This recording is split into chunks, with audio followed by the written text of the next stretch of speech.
नमस्कार. आपण पाहत आहात न्यूज दीनदयाळ. जिद्द, चिकाटी आणि कठोर परिश्रमाच्या जोरावर ग्रामीण भागातील तरुणही यशाची उत्तुंग शिखरे सर करू शकतात, हे पुन्हा एकदा सिद्ध झाले आहे. येथील अजित तुकाराम भोसले यांची भारतीय सैन्य दलात निवड झाली असून या यशामुळे संपूर्ण परिसरात आनंदाचे वातावरण पसरले आहे. आतकीरवाडी तालुका पन्हाळा येथील अजित भोसले यांनी अत्यंत प्रतिकूल परिस्थितीवर मात करत सैन्य दलात भरती होण्याचे आपले स्वप्न जिद्दीने पूर्ण केले आहे. त्यांच्या या निवडीबद्दल त्यांचे वडील श्री तुकाराम श्रीपती भोसले आणि संपूर्ण भोसले परिवाराचे सर्व स्तरातून कौतुक होत आहे. ग्रामस्थांनी आणि मित्रपरिवाराने अजितला पुढील वाटचालीस भरभरून शुभेच्छा दिल्या आहेत. अजितने आपल्या यशाचे श्रेय आपले माता, पिता, शिक्षक आणि मार्गदर्शकांना दिले आहे.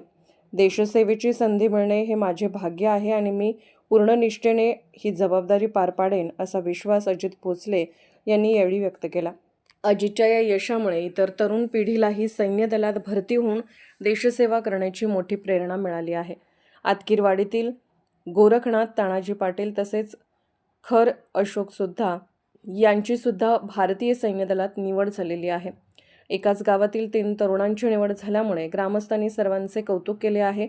अशाच ताज्या नाविन्यपूर्ण घडामोडी, मनोरंजन, ज्ञान, विज्ञान यासाठी आमचे 14 वर्षापासून लोकप्रिय असणारे वृत्तपत्र दीनदयाळ यांचे न्यूज दीनदयाळ हे यूट्यूब चॅनेल व दीनदयाळ न्यूज हे इंस्टाग्राम चॅनेल फॉलो व सबस्क्राईब करा, शेअर करा ही विनंती. धन्यवाद.